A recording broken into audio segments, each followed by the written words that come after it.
बिस्मिल्लाहिर्रहमानिर्रहीम। अस्सलाम वालेकुम नाज़रीन, मैं हूं इरफान हाशमी और आपको प्रोग्राम में खुश आमदीद कहता हूं। और हमारे साथ मौजूद हैं इब्राहिम राय साहब। राय साहब अस्सलाम वालेकुम। वालेकुम अस्सलाम। राय साहब, 3 खबरों पर तफसील से हम बात करेंगे। पहली खबर, इमरान खान की बरियत, पाकिस्तान की अदालतें क्या फैसला देने जा रही हैं, इसकी तफसील शामिल करेंगे आज की इस नशिस्त में। और फिर नवाज शरीफ साहब 90 की दहाई से बाहर नहीं आ रहे और आज भी वो इमरान खान पर तनकीद करते हुए अपनी सियासत को चमकाने की कोशिश कर रहे हैं।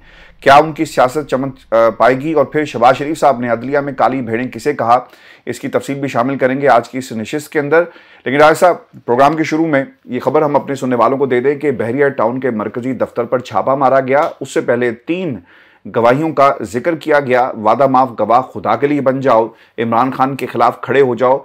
लेकिन जुल्फी बुखारी, शहजाद अकबर और फिर मलिक रियाज साहब ने तो पूरी ट्वीट कर दी, जिसमें उन्होंने कहा कि ओवर माई डेड बॉडी, और मुझे अपने मकरू मकासद के लिए आप इस्तेमाल मत करें। मैं कभी भी आपके मकासद के लिए जो है वो आलाकार बनकर इमरान खान के खिलाफ गवाही नहीं दूंगा। राय साहब, मलिक रियाज साहब ने तो गवाही नहीं दी और फिर जब छापा मारा गया, उसकी सीसीटीवी शेयर की गई है ट्विटर के ऊपर मलिक साहब की तरफ से, और उन्होंने फिर उसके नीचे लिखा कि जो मर्जी जुल्म कर लो लेकिन मैं गवाही नहीं दूंगा। अब केस बड़ा सादा सा है। आसिफ अली जरदारी साहब गए थे मलिक रियाज के पास and then this all happened. अब तो कौम को पता लग गया है कि गवाहों की तलाश की जा रही थी, वादा माफ गवाह ढूंढे जा रहे थे लेकिन वो मिले नहीं। अब इमरान खान के खिलाफ एक और मुकदमा, उसकी भी तैयारी की जा रही है। मेरा सब क्विकली आपसे ये सवाल करूंगा कि इमरान खान की बरियत और फिर ये मुकदमात कितनी देर ठहर सकेंगे अदालतों में?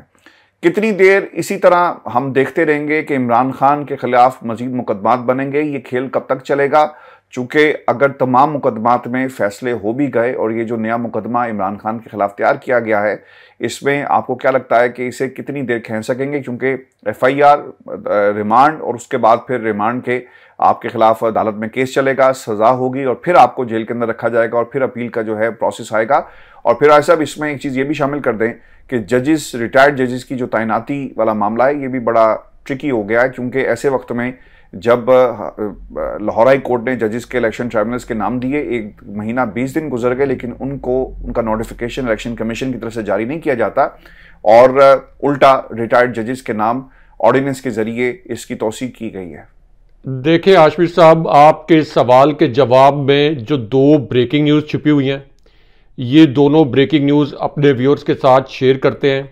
और एक आला एयर कमोडोर ने इमरान खान साहब के हक में क्या बहुत बड़ी गवाही दे दी है और शहबाज शरीफ को किस किस्म के अलकाबात से नवाजा है, ये भी आज की एक बड़ी स्टोरी है। क्योंकि एयर कमोडोर साहब की एक वीडियो ने सोशल मीडिया पर बड़ा तहलका मचाया। मैं क्विकली इस वीडियो के जो 5 नुकात हैं, ये 1-2 मिनट में अपने व्यूअर्स को बताता हूं। अब ये जो एयर कमोडोर हैं, air commodore retired Sajjad Haider, इन्होंने इस वीडियो के पहले मंजर में ये अल्फाज बोले हैं कि इमरान खान साहब एक अजीम शख्स हैं, उन्हें सारी दुनिया मानती है। आज तक दुनिया ने किसी पाकिस्तानी लीडर को 2 टके का नहीं समझा। मौजूदा जाली हुक्मरान, यानी वो हुक्मरान जो कि जाली फार्म 47 के जरिए पाकिस्तान पर मुसल्लत हुए हैं, जिसमें उन्होंने शहबाज शरीफ और आसिफ अली जरदारी का रेफरेंस दिया।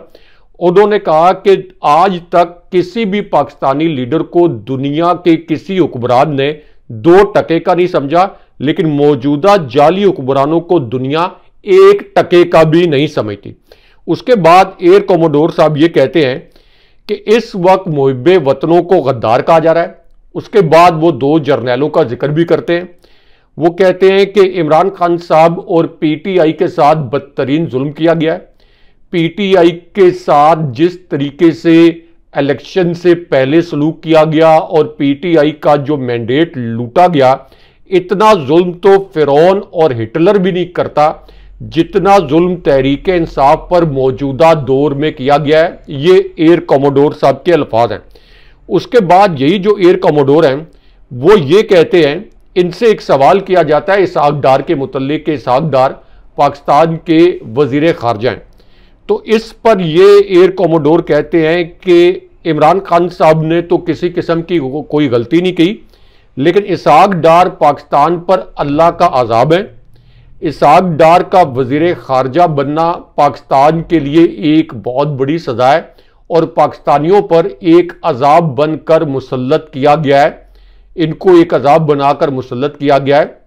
यानी इशारा उनका यह था कि इस्टेब्लिशमेंट ने इसहाक डार को पाकिस्तानियों पर मुसल्लत कर दिया। उसके बाद जनाब बाजवा के मुतल्लिक जो उन्होंने जुमला बोला, मैं अपने व्यूअर्स को कहूँगा कि इस जुमले पर ज़रा गौर करें, और क्यों गौर करें इसकी वजह भी मैं बताता हूँ।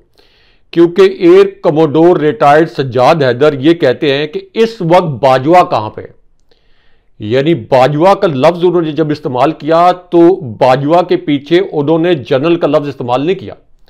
इस कदर वो समझते हैं कि पाकिस्तान की तबाही और बर्बादी की जिम्मेदारी जनाब बाजवा पर आयद होती है कि ये जो एयर कमोडोर हैं, जो कि सरगोदा की एयर बेस, जो पाकिस्तान की सबसे बड़ी एयर बेस, इसको इन्होंने कंट्रोल किया।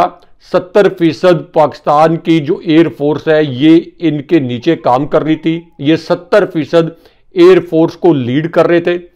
इनको बैनुल-अक़वामी सतह पर, मुल्की सतह पर एजाज़ात मिले, लेकिन इनका ये जो जुमला है, इस जुमले के अंदर इन्होंने बहुत ही मीनिंगफुल पैगाम दिया। इन्होंने कहा कि इस वक्त बाजवा कहाँ है, बाजवे को कटहरे में लाना चाहिए। इस मुल्क की बर्बादी और तबाही की बुनियाद बाजवे ने रखी।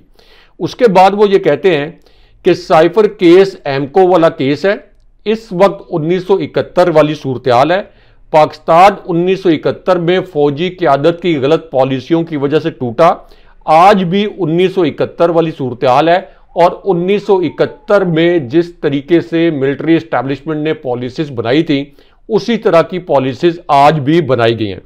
उसके बाद एयर कमोडोर साहब एक और इंकशाफ करते हैं, और ये जब उन्होंने इंकशाफ किया, चूंकि ये वीडियो हम कॉपीराइट्स की वजह से चला नहीं सकते, लेकिन मैं अपने व्यूअर्स को कहूँगा कि इस वीडियो को एक मरतबा ज़रूर देखें। और एयर कमोडोर साहब के चेहरे पर जो कर्ब है, जिस तरीके से वो एक हुब्बल वतनी का अपने अल्फाज के ज़रिए इजहार कर रहे हैं, लेकिन साथ ही उनके चेहरे पर जो एक कर्ब है, ये बड़ी दिलखराश कहानी बयान कर रहा है। अब जो जुमला हाशमी साहब मैं बताने वाला हूं अपने व्यूअर्स को, ये भी बड़े गौर से सुनने वाला है, और इस जुमले ने मेरे दिल को काट के रख दिया एक आम पाकिस्तानी के तौर पर। एक साफ़ी के तौर पर तो आपकी नज़र से इस तरह के जुमले बोल गुजरते हैं, एक साफ़ी के तौर पर आपको दहशतगर्दी के वाक़यात भी कवर करने पड़ते हैं। बम धमाके के स्पॉट पर आप होते हैं, पीछे एक और बम धमाका उसी वक्त हो जाता है, और आपको अपने जज्बात पर काबू रखना पड़ता है। लेकिन एक पाकिस्तानी के तौर पर यह जो जुमला है, इसने मुझे बड़ी तकलीफ दी है। अब एयर कमोडोर साहब ये कहते हैं कि मशरकी पाकिस्तान जब अलग हुआ, यानी जब बांग्लादेशियों को हमने अलग किया या उन्होंने जब अलहदगी अख्तियार की, तो उनके पास फिर भी अपना मुल्क था। लेकिन अब जो पाकिस्तानियों पर जुल्म हो रहा है, यानी जिस तरीके से 87% अवाम का मैंडेट लूटा गया, जिस तरह से पीटीआई के सपोर्टर्स और पीटीआई के वोटर्स को कुचला गया, तो उन्होंने कहा कि अब तो बेचारे पाकिस्तानियों के पास कोई और मुल्क भी नहीं है कि जहां ये चले जाएं। यानी बांग्लादेश के जो लोग थे मशरकी पाकिस्तान, वो बांग्लादेश चले गए, लेकिन जो पीछे पाकिस्तानी रह गए हैं और जिन पर पिछले 2 साल में जुल्म, बर्बरियत और जबर किया गया है, इनके पास तो ये भी ऑप्शन नहीं है कि इनके पास कोई और मुल्क हो, तो ये किसी और मुल्क चले जाएं। और उन्होंने कहा कि हम इस मुल्क के मालिक हैं, यानी अवाम इस मुल्क के मालिक हैं, हमें हर सूरत में यहां पर रहना है। उसके बाद उन्होंने जो अल्फाज बोले हैं शहबाज शरीफ के मुतल्लिक, ये भी मैं अपने व्यूअर्स के सामने मुख्तसरन रखता हूं। अब कमोडोर साहब ये कहते हैं कि कभी ये काकड़ जैसी कठपुतलियों को बिठा देते हैं, यानी इस्टेब्लिशमेंट कभी अनवारुल हक काकड़ जैसी कठपुतलियों को पाकिस्तान का हुक्मरान बना देती है, कभी शहबाज शरीफ जैसों को पाकिस्तान पर मुसल्लत कर दिया जाता है। जनरल नियाजी एक बदतरीन ऑफिसर था, और जनरल नियाजी ने कुछ ऐसी बातें भी की थी कि जिसके ऊपर बांग्लादेश की एयर फोर्स, यानी पाकिस्तानी एयर फोर्स में जो बांग्लादेशी पायलट थे, जो कि बड़े कमिटेड थे, बड़े लॉयल थे, उनमें से एक बांग्लादेशी यानी पाकिस्तानी पायलट जो कि बांग्लादेश ओरिजिन के बाद में जा रहा है, बांग्लादेश अलग हो गया तो उस वक्त वो पाकिस्तानी थे, उन्होंने कहा कि ये पायलट 65 की वार में भी बड़ी बेजिगरी के साथ लड़े, लेकिन एक पायलट ने अपने आप को गोली मार ली, जब जनरल न्याजी ने मशरकी पाकिस्तान के लोगों के मुतल्लिक एक बात की जो कि उनको बड़ी नागवार गुजरी। उसके बाद कोमोडोर साहब कहते हैं कि मैं सरगोदा में जो सबसे बड़ी एयरबेस थी इसको मैं कमांड कर रहा था, 70% एयरफोर्स मेरी कमांड में थी। इस वक्त सिर्फ इमरान खान साहब भी मुल्क को आगे लेकर जा सकते हैं और इमरान खान साहब जिनका कोई कसूर नहीं है, इनको बोगस तरीन केसेस में इस वक्त जेल में डाला गया है और वो अनासिर यानी शरीफ खानदान और जरदारी खानदान जिन्होंने पाकिस्तान के अंदर सिर्फ लूट खसूट किया है, इनको पाकिस्तान के अंदर मुसल्लत कर दिया गया है। और आखिर में उन्होंने कहा कि बिल्कुल ये जो इस वक्त पाकिस्तान के हालात हैं ये 1971 वाली तर्ज के हालात हैं। अब आप अंदाजा कर लें कि एक एयर कोमोडोर जो कि बहुत डेकोरेटेड, अकम्पलिश्ड, सेलिब्रेटेड ऑफिसर थे, जिनकी खिदमात का पाकिस्तान ने भी एतराफ़ किया और उनको एजाज़ात से नवाजा। अब उन्होंने मुख्तलिफ बुक्स के हवाले देकर यह बताया कि 1971 के हालात में और मौजूदा हालात में कितनी मुमासलत थी। तो इससे आप ये अंदाज़ा लगा सकते हैं कि फ़ौज के अंदर इस वक्त यानी आर्मी हो, बैरिया हो, इसी तरह पाक फ़ज़ाइया हो, तो फ़ौज के अंदर शरीफ ख़ानदान के मुतल्लिक और जरदारी ख़ानदान के मुतल्लिक किस किस्म का सेंटिमेंट होगा और इसी तरह इमरान खान साहब के मुतल्लिक जो सेंटिमेंट है वो एयर कोमोडोर साहब की ज़बानी भी बाहर आया है। इसके अलावा भी जो इस वक्त रिटायर्ड जनरल हैं, रिटायर्ड ब्रिगेडियर, रिटायर्ड जो आपके सिपाही हैं, उनके ख्यालात भी पता चलते रहते हैं कि किस तरीके से वो इमरान खान साहब को इस मुल्क का सबसे बड़ा लीडर और मुखलिस लीडर समझते हैं। अब हाशमी साहब एक एस्टैब्लिशमेंट के मुतल्लिक वीडियो और वायरल है, बड़ी दिलचस्प। ये भी अपने व्यूअर्स के सामने इसकी कहानी बयान करते हैं क्योंकि एतजाज़ एहसन साहब ने अब ये वीडियो स्टेटमेंट दिया है जो कि पीटीआई के रहनुमा रऊफ हसन साहब पर हमला हुआ। उन्होंने कहा कि एजेंसियां अब ख्वाजा सराओं के भेस में सामने आ रही हैं।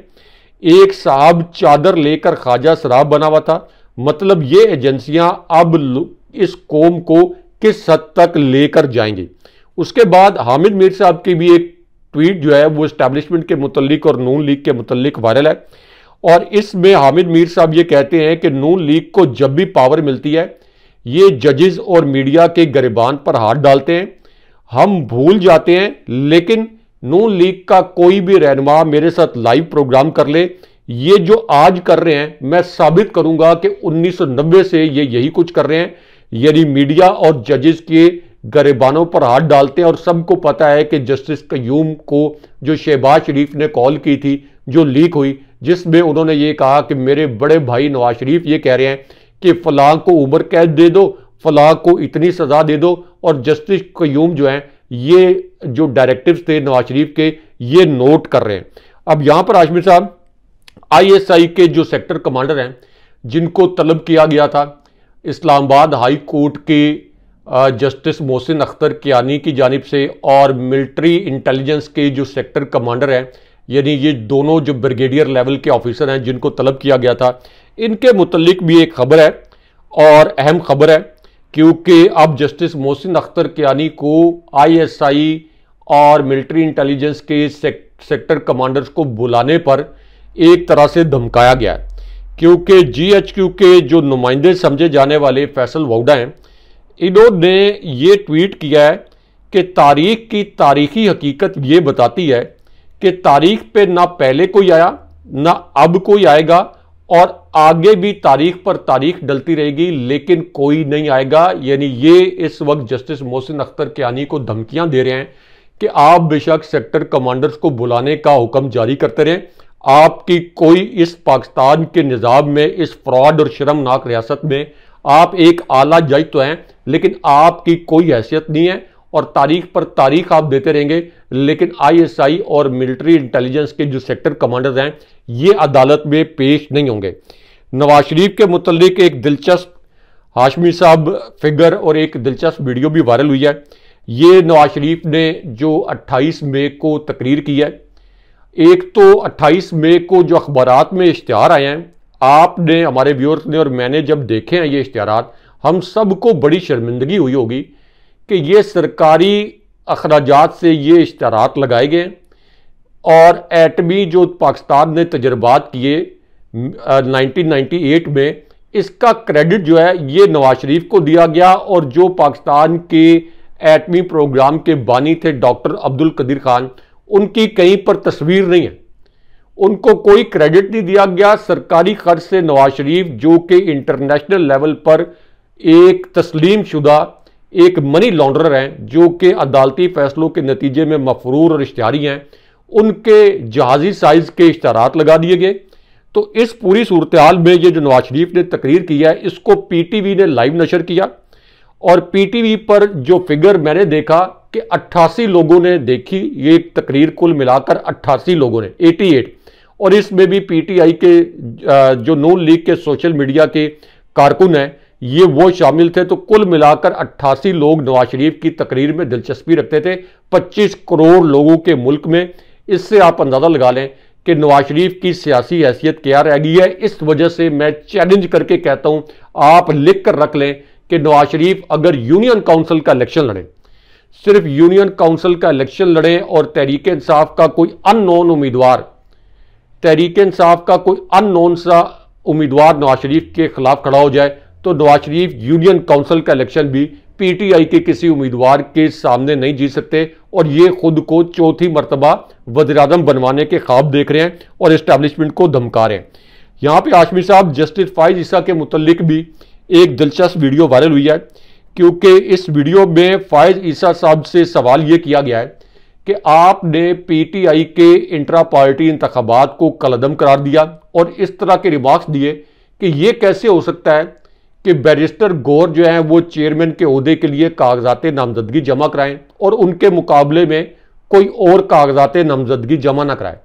तो अब जो नवाज शरीफ को बिला मुकाबला एक छोटे से अहाते में एक तकरीब में बगैर वोटिंग के मुंतखब किया गया और खुद माना गया कि बिला मुकाबला वो मुंतखब हुए हैं, तो क्या जस्टिस फाइज ईसा नून लीग के इस नाम नहाद इंट्रा पार्टी इलेक्शन को कलअदम करार देंगे? इसके ऊपर भी बड़े सवालात उठे हैं और बल्कि ये अल्फाज इस्तेमाल किए गए कि फाइज ईसा साहब अब ये जो इलेक्शन है ये हलाल है या हराम, इसके मुतल्लिक बताएं। अब हाशमी साहब यहाँ पे जुल्फी बुखारी साहब के मुतल्लिक भी एक अहम खबर है, क्योंकि जुल्फी बुखारी साहब के मुतल्लिक कुछ ट्वीट्स हुए और इन ट्वीट्स में ये दावा किया गया कि जुल्फी बुखारी साहब को और उनकी फैमिली को बड़े दबाव का सामना है और शायद जुल्फी बुखारी साहब को भी जिस तरीके से मलिक रियाज साहब को दबाव का निशाना बनाया गया, तो ये कोई इमरान खान साहब के खिलाफ गवाही देने के लिए मजबूर किया जा रहा है। अब इस पर जुल्फी बुखारी साहब का जवाब आया, उन्होंने कहा है कि अल्हम्दुलिल्लाह मेरी फैमिली बिल्कुल महफूज है, उन पर किसी किस्म का कोई दबाव नहीं है, ना कोई खतरा है। जहां तक इमरान खान साहब के खिलाफ अलकादिर ट्रस्ट केस में गवाही का मामला है, तो ये 100% एक झूठा केस है और इमरान खान साहब के खिलाफ मैं गवाही दूं ये पॉसिबल ही नहीं है, ये मुमकिन ही नहीं है। इस तरह की जो इतलात फैलाई जा रही हैं, जुल्फी बुखारी साहब ने इसकी मुकम्मल तौर पर तरदीद की है। अब हाशमी साहब, जो इमरान खान साहब और army chief general Asim Munir के मुतल्लिक एक अहम खबर है, ये भी क्विकली अपने व्यूअर्स के साथ शेयर करते हैं, क्योंकि एक तरफ तो एक 4 स्टार जनरल, एक एयर वाइस मार्शल, 2 ब्यूरोक्रेट्स और इसी तरह एक और रिटायर्ड जो 3 स्टार जनरल्स हैं, उनके मुतल्लिक ये खबर बताई गई और ये खबर सामने आई कि इन्होंने एक खैर खाओं का ग्रुप बनाया और इस ग्रुप के जरिए इन्होंने army chief general Asim Munir और इमरान खान साहब के दरमियान मफाबत के लिए कोशिशें की और जनरल लोधी ने यह दावा भी किया कि मुबैना तौर पर GHQ से उनको कोई जवाब भी आया, क्योंकि इस वक्त मुज़ाकरात करना इमरान खान साहब की नहीं, इस्टेब्लिशमेंट की मजबूरी है। इसी वजह से कभी जनरल लोधी के जरिए, कभी रिटायर्ड जनरल्स के जरिए, दीगर रिटायर्ड जनरल्स के जरिए टीवी में तजिया की सूरत में, तजियों की सूरत में यह कहा जाता है कि इमरान खान साहब चूंकि सबसे मकबूल लीडर हैं, तो इमरान खान साहब पहल कर दें और किसी तरीके से कोई फीकी सी वजाहत कर दें 9 मई के वाकयात के हवाले से, ताकि ये 9 मई का जो बयानिया है जो कि मुकम्मल तौर पर नाकाम हो गया है, इससे कुछ छुटकारा हासिल किया जा सके और इस वक्त जो इस्टेब्लिशमेंट को तनकीद का सामना है, इस पूरी मुश्किल सूरत हाल से इस्टेब्लिशमेंट को निकाला जा सके। तो इस पूरी सूरत हाल में अब इमरान खान साहब ने एक बड़ा अहम पैगाम दिया और इमरान खान साहब ने इस पैगाम में ये अल्फाज बोले कि पाकिस्तान के 2 लख्त होने की असल वजह अवामी वोट पर बंदूक और बूट की हाकमियत थी। पाकिस्तान की अवाम की अक्सरियत को बंदूक से कुचलने की कोशिश ने दुनिया इस्लाम के सबसे बड़े मुल्क यानी पाकिस्तान को दो टुकड़े कर दिया। आज भी बंदूक के जोर पर अवामी हक के हाकमियत को कुचलने की रविश जारी है, जिसका अंजाम बड़ा भयानक हो सकता है। अब हाशमी साहब, इस पूरी सूरत हाल में जो नवाज शरीफ ने काली भेड़ों के मुतल्लिक बात की कि अदलिया के अंदर काली भेड़ें, ये उन्होंने किन 5 जज साहिबान को कहा और इसके ऊपर अब क्या डेवलपिंग और एक ब्रेकिंग न्यूज़ आ रही है, ये अपने व्यूअर्स के साथ शेयर कर रहे हैं। और आप जो कह रहे हैं कि आपके पास भी कोई अहम खबर है, वो क्विकली आप कोई सवाल करना चाहते हैं तो कर लें, ताकि ये खबर भी हम अपने व्यूअर्स के साथ शेयर करें। अच्छा साहब, ये जो नवाज शरीफ साहब आज भी पाकिस्तान की सियासत में 90 की दहाई को बार बार खींच के लेकर आते हैं, उन्होंने ज़हीरुल इस्लाम का जिक्र किया, एक जो तहरीर पढ़ी कि हमें तीसरी फोर्स को लाना होगा और वो इमरान खान है, यानी नवाज शरीफ के मुकाबले में वो ज़हीरुल इस्लाम साहब का जिक्र कर रहे हैं। लेकिन सवाल ये है कि ज़हीरुल इस्लाम साहब जब 2014 में वो फारिग हो जाते हैं, चले जाते हैं, तो फिर उसके बाद आपको याद होगा कि 2016 में पनामा आ जाता है, तो उस वक्त पाकिस्तान की इस्टेब्लिशमेंट ने इन्हें क्यों नहीं बचाया, क्योंकि ये ताना देते रहे हैं पाकिस्तान की इस्टेब्लिशमेंट को इमरान खान के हवाले से। जनरल जिलानी से इनका सफ़र का आगाज़ होता है और फिर मुशर्रफ साहब के साथ डीलें, बाकी जर्नलों के साथ डीलें। नवाज शरीफ पाकिस्तान की इस्टेब्लिशमेंट का हमेशा से इनका यराना रहा और ये वो चैप्टर है इनकी दोस्ती का जो इनकी सियासी तारीख से कभी भी इसे फाड़ा नहीं जा सकता। और जब तक इनकी सियासी जमात रहेगी, ये दाग हमेशा इनकी जमात के ऊपर हमें नजर आएगा और पाकिस्तान की कौम बड़ा वाज़ेह तौर पर इस दाग को देख रही है। राय साहब, जो बातें उन्होंने नवाज शरीफ साहब ने कही हैं इमरान खान के हवाले से, हम तो ये एक्सपेक्ट कर रहे थे कि वो तकरीर करेंगे, पाकिस्तान की बात करेंगे, इकनॉमिक मौशी प्लान की बात की जाएगी, लेकिन इमरान खान से पूरा किस्सा शुरू हुआ और इमरान खान पर ख़त्म हुआ।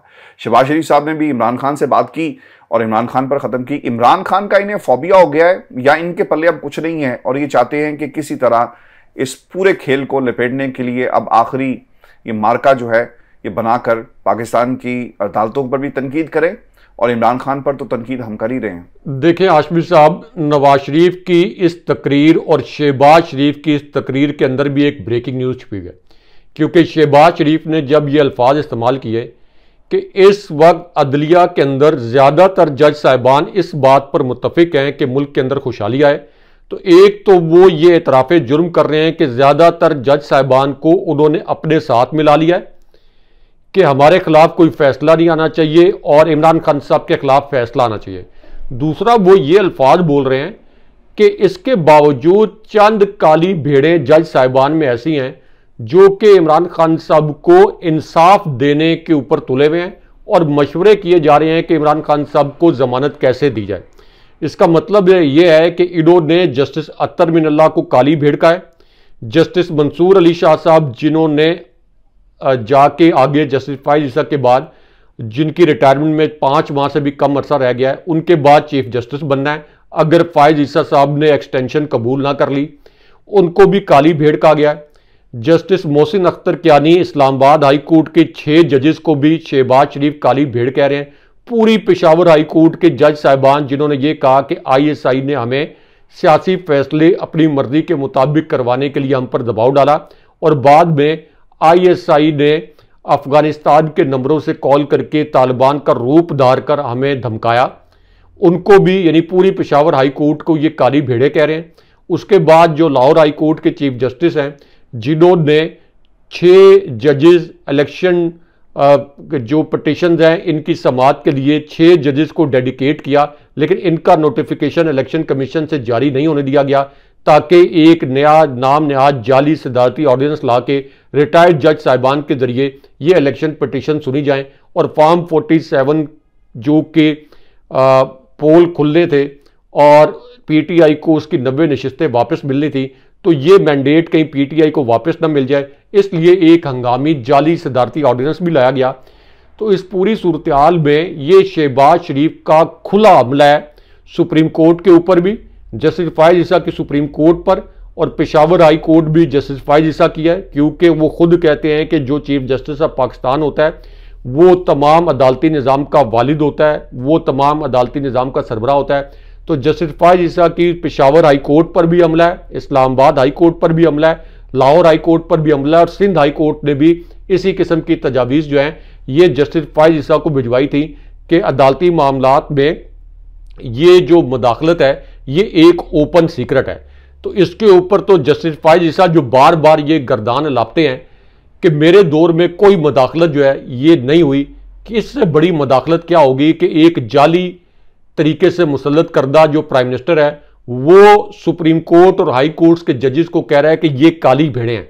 किसी महज़ब मुल्क में जिस वक्त शहबाज शरीफ ने ये अल्फाज बोले थे उसी वक्त उनको तलब किया जाता, बल्कि किसी महज़ब मुल्क में तो शहबाज शरीफ जैसे और शरीफ खानदान जैसे जो मनी लॉन्ड्रर हैं अदालती फैसलों के नतीजों में जिनके ऊपर मनी लॉन्ड्रिंग साबित हुई, इनको तो तायात सियासत में हिस्सा लेने की इनके ऊपर पाबंदी होती कि ये सियासत में हिस्सा नहीं ले सकते।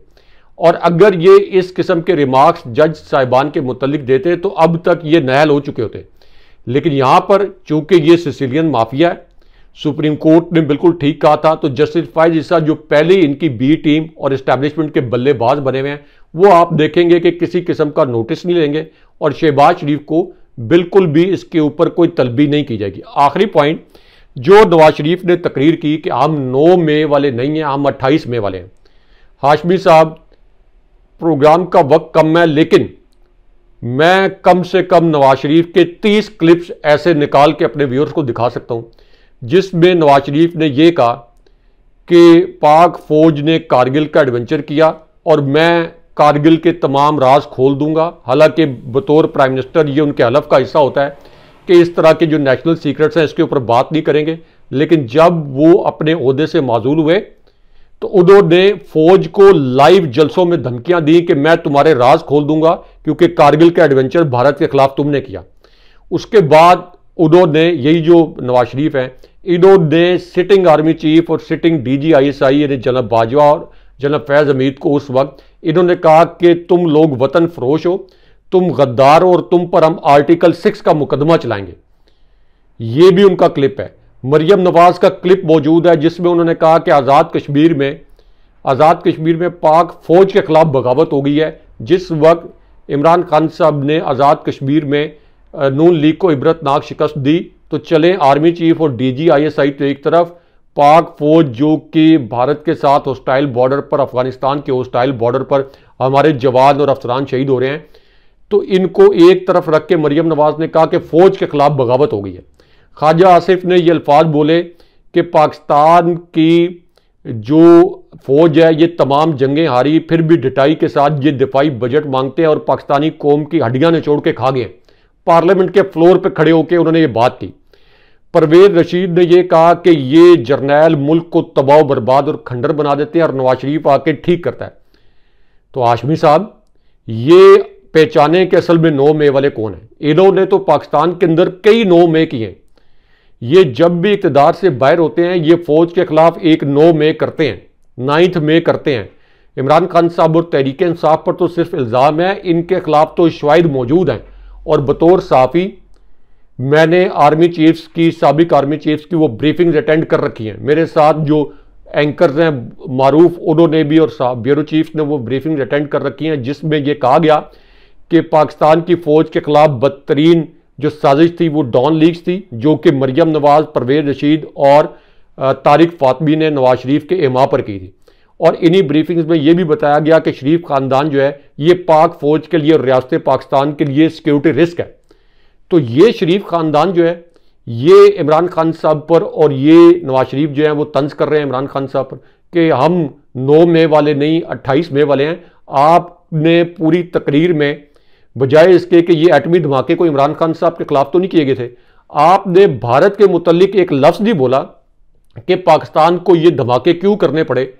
आपकी पूरी तकरीर इमरान खान साहब के खिलाफ थी। आपको, आपकी बेटी मरियम नवाज को, आपकी पूरी फैमिली को इमरान खान साहब का जो खौफ है ये दिन रात मुझे लगता है कि ये इनको इतना इनके आसाब पर सवार है कि हर मामले पर ये इमरान खान साहब का नाम जो है एक माला की तरह चमते रहते हैं। और उल्टा अगेन मैंने ये कहा कि नवाज शरीफ की ये जो तकरीर है इसके मुतल्लिक इतने इंतजामात भी किए गए, लेकिन पीटीवी पर सिर्फ 88 लोगों ने ये तकरीर देखी है। जहाँ तक आपने फैसलों की बात की तो ये ऑब्वियस था कि इद्दत केस और जो साइफर केस है इसमें मेरिट के मुताबिक फैसले, इसमें इमरान खान साहब की राय ऑब्वियस थी। लेकिन चूंकि पाकिस्तान में एक ऐसा जबर का निज़ाम है कि इमरान खान साहब को रिहा करना मकसूद नहीं है, तो इसलिए ये आप कह लें कि इमरान खान साहब के लिए कुछ और चैलेंजेस आएंगे, लेकिन इमरान खान साहब बाहर भी आने वाले हैं और इमरान खान साहब दोबारा प्राइम मिनिस्टर भी बनेंगे। ये राइटिंग ऑन द वॉल है,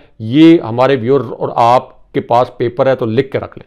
राज साहब, मुल्क का वज़ीर आज़म जो है वो पाकिस्तान की अदालतों को, अदलिया को काली भेड़ें कह रहा है।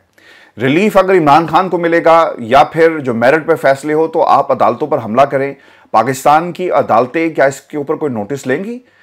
क्योंकि ये पूरी अदलिया का मसला है। जो काजी साहब है क्या वो मैदान में आएंगे? इस पे कोई फुल कोर्ट इजलास बुलाया जाएगा कि वज़ीर आज़म हमें काली भेड़ें कह रहा है, तो हमने एक तो काली भेड़ों की निशानदेही करनी है।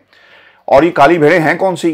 क्या ये जस्टिस मोहसिन अख्तर कैनी को काली भेड़ कह रहे थे? क्या ये जस्टिस अतर मिल्ला को काली भेड़ कह रहे थे जिन्होंने मखसूस नशिस्तों का फैसला दिया? और उनके साथ जस्टिस मंसूर अली शाह साहब, उन्हें काली भेड़ें कहा जा रहा है क्योंकि उनके फैसलों के बाद 2/3 अक्सरियत इनके हाथ से चली गई। क्या ये काली भेड़ें जस्टिस तारिक महमूद जहांगीरी साहब को कह रहे हैं जिन्होंने पोस्टमार्टम किया है फॉर्म 47 का? क्या ये काली भेड़ें बाबर सत्तार साहब को कह रहे हैं? क्या ये काली भेड़ें जस्टिस मोहसिन अख्तर कैनी साहब को कह रहे हैं? किसको कह रहे हैं काली भेड़ें? या इन्होंने काली भेड़ें chief justice Sindh high court को कहा? क्या इन्होंने काली भेड़ें लाहौर हाई कोर्ट के चीफ जस्टिस को कहा?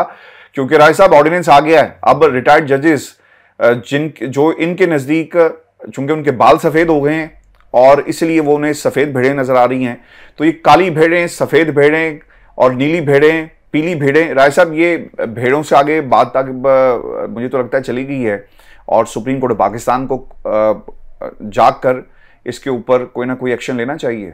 देखिए आशफी साहब, एक तो army chief general Asif Munir, Malik Riaz, Imran Khan साहब और आसिफ अली जरदारी के मुतलिक भी एक बड़ा इंकशाफ हुआ है और नजम सेठी साहब ने इस मामले पर जो इंकशाफ किया है, जो कि इमरान खान साहब के नाकदीन में शुमार होते हैं, ये इंकशाफ भी बड़ा अहम है और क्विकली अपने व्यूअर्स के सामने रखते हैं। नजम सेठी साहब ने ये इंकशाफ एक ऐसी सूरत-ए-हाल में किया है जब मलिक रियाज साहब के जो बैरिया टाउन्स हैं इनके ऊपर छापे मारे गए, क्योंकि मलिक रियाज साहब ने इमरान खान साहब के खिलाफ इस नाम नहाद अलकादिर ट्रस्ट केस में वादा माफ गवाह बनने से इनकार कर दिया था। अब जो नजम सेठी साहब हैं उन्होंने ये इंकशाफ किया है कि असल में आसिफ अली जरदारी दुबई गए, क्योंकि मलिक रियाज साहब दुबई में मौजूद हैं, तो आसिफ अली जरदारी को एक ख़ास मिशन पर दुबई रवाना किया गया। और कौन रवाना कर सकता है? उनका इशारा यह था कि इस्टेब्लिशमेंट ने आसिफ अली जरदारी को दुबई रवाना किया। दुबई में मुबैना तौर पर मलिक रियाज साहब से आसिफ अली जरदारी की मुलाकात हुई और आसिफ अली जरदारी ने मलिक रियाज साहब को इस बात पर कायल करने की कोशिश की कि अगर आपने अपना कारोबार बचाना है, अगर आपने पाकिस्तान के अंदर अपने असासे और जो बिलियंस ऑफ रुपीज़ की आपकी सरमायाकारी है इसको बचाना है, तो आप इमरान खान साहब के खिलाफ वादा माफ गवाह बन जाए। उसके बाद नजम सेठी साहब ने यह भी इंकशाफ किया कि आसिफ अली जरदारी के अलावा इस्टेब्लिशमेंट से जुड़ी कुछ शख्सियात भी खुसूसी मिशन पर दुबई गई।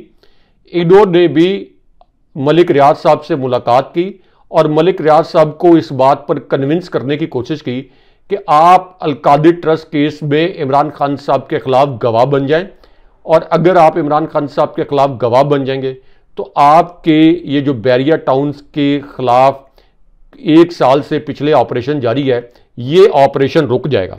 तो ये इसके बाद नजम सेठी साहब ने कहा कि मलिक रियाज साहब ने आसिफ अली जरदारी और इस्टेब्लिशमेंट का जो दबाव है या इनकी जानिब से ये जो डील की ऑफर है इसको मुकम्मल तौर पर मुस्तरद कर दिया। यानी आप अंदाज़ा कर लें कि इस फ्रॉड और शर्मनाक रियासत में इमरान खान साहब को गिराने के लिए मजीद किस किस्म के ओछे हथकंडे इस्तेमाल किए जा रहे हैं। लेकिन हाशमी साहब, अब इस पूरी सूरत हाल में मलिक रियाज साहब का जो अब से कुछ देर पहले एक नया स्टेटमेंट सामने आया इस्टेब्लिशमेंट को मुखातिब करके, ये बड़ा अहम है। इसके 3 जुमले मैं क्विकली अपने व्यूअर्स को बताता हूँ। मलिक रियाज साहब ने पहले जुमले में ये अल्फाज बोले कि पिछले माह बैरिया टाउन की बहुत सी जायदादों और अकाउंट्स को जब्त करने के बाद अब जो छापे मारे गए हैं ये सिर्फ अपने सियासी एजेंडों के लिए रियासती इदारों की जानिब से बेलगाम बदमाशी की अक्कासी करते हैं। यानी मलिक रियाज साहब ये कह रहे हैं कि रियासती इदारे इस वक्त बेलगाम बदमाशी कर रहे हैं और बेलगाम बदमाशी की वजह से मुझसे अपना सियासी एजेंडा पूरा करवाना चाहते हैं, मुझसे इमरान खान साहब के खिलाफ बयान दिलवाना चाहते हैं। जब मैंने ये बयान नहीं दिया तो उसके बाद मेरी जायदादों और अकाउंट्स को जब्त किया गया। उसके बाद मलिक रियाज साहब इस्टेब्लिशमेंट को मुखातिब करते हैं और ये कहते हैं कि आप जो मर्जी कर लो, मलिक रियाज वादा माफ गवाह नहीं बनेगा, जो चाहे मुझ पर जुल्म कर लो, क्योंकि हजरत अली रजी अल्लाह ताला अन्हो का ये कौल है कि कोई भी रियासत कुफ्र पर तो कायम रह सकती है लेकिन ना इंसाफी पर कायम नहीं रह सकती। उसके बाद उन्होंने एक और इंकशाफ भी किया और इस इंकशाफ में उन्होंने कहा कि छापा मार जो टीमें थी ये नाम निहाद, और आप ये देखें कि इन्होंने मास्क पहने हुए थे।